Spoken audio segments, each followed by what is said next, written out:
Alright, hello, my name is Donovan, and this is my final project for CIS-5 online. Okay, so for the little walkthrough, first of all, to start off, we have all my libraries that I declared up here. After that, we do have my void functions, and I declared a few things up here, some integers, doubles, some strings. That's really all I used for this project. I declared a few more things down here.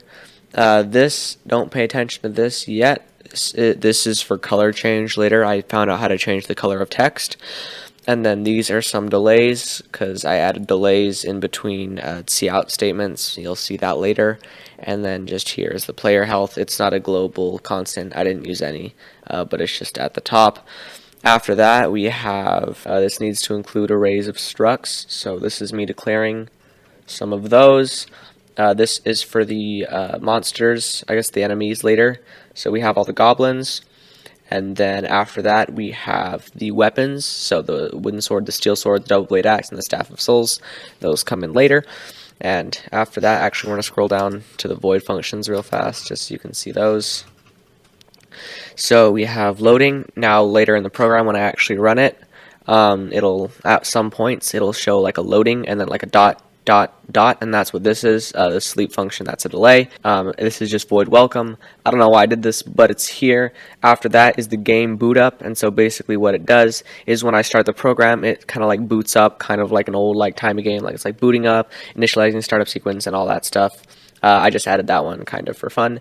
After that is this humongous intro that I was definitely going to put into a void function because this was just so annoying. This is basically the intro to the game. After that is the 10 hours later function, and so there's one point in the game where it shows 10 hours later, but I added some delays in between the cout statements, so that way it gives it like a cool typewriter like effect. I just thought that was pretty cool. And then after that is the pause kind of function, which basically, in case the reading or like the cout statements get ahead of you and you like can't read as fast as the words are appearing, and then it'll say press 0 to continue, so that way you can finish reading this, then press 0, and then it'll show you some more stuff. That way it doesn't get too ahead of you. Okay, after that is the actual program. So actually we got to scroll up a tiny bit more. Now it starts off with a little welcome thing. It asks you to input your character name. Here are just some more delays. This is the function, and then here are some more cout statements, kind of just narrating. All of this is mainly actually narration. There's nothing really going on here. All of this mainly just leads up to the first fight, and here are the sword types. These don't really have to be here. They're more important. I copy and paste this later in the code, but I mainly just had it here just because. And then we have some final stuff, making sure that the health is all good and that the enemy health is all good, that the numbers are all correct there. After that, we have the first decision where you can either choose to fight the monster or you can run and lose 25 health. It's an if and an if-else statement. So if you run, it takes your health and it equals your current health minus 25 because it says you lose 25. And then if you actually choose to attack, then it gives you some options. You can either use your swing attack or you can use your super attack. As you can see here, I use the arrays kind of, and so in some functions, like in the tutorials, I've noticed that I just used M because why not? It's either you choosing between the swing or the super attack, and so there's a chance, here's the miss. So it says you swing, does it hit? And if it misses, it says it doesn't. If it does hit, then it says it does. And then it states the enemy's current health. But before that, it calculates the enemy's current health by subtracting the damage from the enemy health. And then you scroll down a bit more, and this basically calculates how much damage the weapon will do, because there's a slight range of how much it can do, and then after that it does once again state, this is for the second attack by the way, and it says if it hits or if it doesn't, because on this attack I think there's like a way bigger chance that it's actually going to miss. After that is when the enemy attacks you. Now keep in mind this is all in a loop, and it keeps looping until the enemy health equals 0, so it's until the enemy dies, not until the player dies. And so it shows the enemy health, and this is showing the type of goblin that it's going to be. Like I used M up there. Here I used G for the arrays, or the structs, my bad. And so it states that it's going to attack, and it's basically the same code as up there, just pasted down here for the goblin for when it attacks you. The same thing, like does it hit, does it not, and then it states your current health afterwards, just in case it hits you. Now, after that is some extra statements just in case you die. This is for when the goblin dies. It'll state that you killed the goblin, and then it calculates the drop chances because there's a slight chance that every time you kill an enemy, it will drop something. And so, as you can see here, it says, oh, it dropped a common sword, an epic steel sword, a legendary, or a mythical. Mythical has a 1% chance. We can get into that later. But basically, this is kind of just calculating the drop chances right here. And then these are all the possible outcomes of that RNG. And then this is it stating the sword type. So in case you do get one of these swords, then it'll basically make it your new sword. And there we go, and that states your current sword that you're using. And then basically, I copy and pasted that 2 more times for the next 2 battles with just some extra stuff here, kind of like narrating in between all of the battles. I'll slowly scroll through just in case you need to see the code, but it really is kind of just the same thing as before, just copy and pasted all throughout the project, total of 3 times. And then after that, that's the second battle over, you're on to the castle, and the whole point of this game is to rescue your brother, and so it's kind of just, that's what that see out statement was.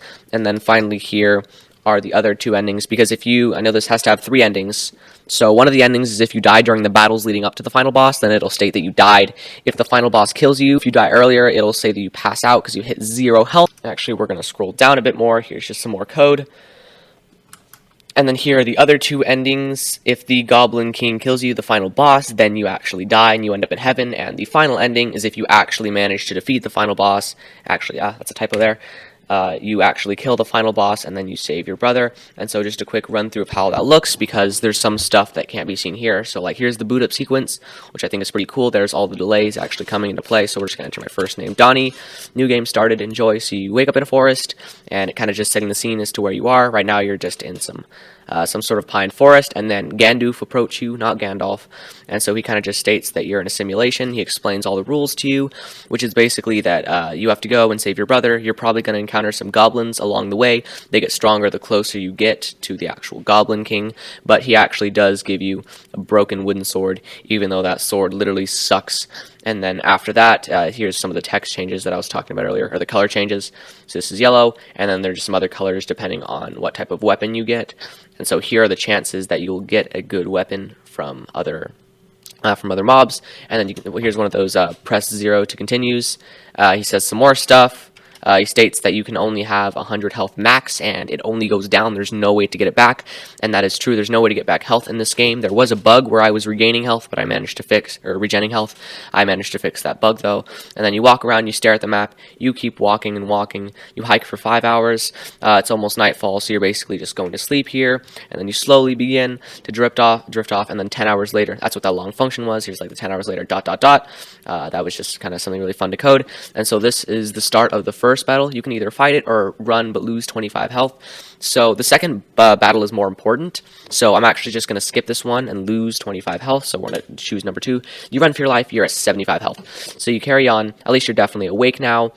And then suddenly you see the castle, but you got to fight the royal guard. So this is where the fight actually gets important, because in this one you're guaranteed to get a good weapon, because I know how in some games there's like you can roll to like get a good weapon, but if after so many attempts you still don't have a good weapon, then it'll guarantee one. That's kind of what this battle is. It guarantees you a decent weapon, so that way you can actually defeat the final boss. You definitely don't want to skip this for 50 health. Anyways, there's 2 attacks. You can either do 3 to 6 damage, but there's a 10% miss chance, or 15 damage, but there's a 60% miss chance. Personally, I like to do that. Now the goblin does have 75 health. It's actually the goblin guard, the royal goblin guard. So as you can see, it attacks you. Now you currently have 75 health, so we're kind of just going to quickly skip through here, and our goal is just to take down this goblin as fast as possible, which is kind of hard because of how much health he has. I'll just speed this up. Alright, and there we go. Now the enemy currently has 15 health. And yes, we killed the royal goblin, and we do get an epic steel sword. That is one of the things that was guaranteed. That's why I said this fight is so important. After that, basically, you go and find your brother, but the Goblin King comes and finds you, so you can either fight it or fight it. Yeah, this kind of was just put in here as a joke. You don't really have a choice. You either fight it or you fight it, so we're going to choose to fight it. And now we do have a better sword, so we can either do this amount of damage with 10% miss or 30 damage with a 60% miss chance. And so we're probably going to die in this battle because I did sacrifice a lot of health earlier to skip the first battle, so like we're currently at 47 health. Goblin King has 150. There's a slight chance that will win, so we kind of just have to see what's going to happen. The Goblin King does have a decent chance to miss during its attacks because it's so big, but it does do a lot of damage. So see, we currently have 35 health. Goblin King still has 90. That's kind of a lot. Anyways, does it hit? Does the attack hit? Yes. See, the Goblin King has 60 health. We might actually win. And it attacks us. Oh, gosh. Yeah, we're not doing so well. We only have 35 health, so let's see. Actually, no, I didn't mean to use the first attack, but hey, there's a pretty good chance it'll hit. So now the current enemy health is 50. The Goblin King attacks us. Will it hit? It doesn't. We still have our 35 health. I'm kind of just narrating through all this. I'm going to attack it one more time. Actually, we'll attack it 2 more times. Alright, it has 25 health, so now we can hit it if we manage to land the super attack. So we'll go. Does it hit? Nope. Oh, dang it. Okay, we're at 11 health. We can only survive one more hit from the Goblin King. And with one final swing, we stab the Goblin King. Don't mind my dog in the background. And then in the end, we manage to defeat the Goblin King. Save your brother. The final hit hits. And that is the end of my project. Hope you enjoyed. This is all of it. Just scrolling through one last time. Almost 1,500 lines of code. My previous longest project before this was 180, so this was definitely a step up, but thanks for watching.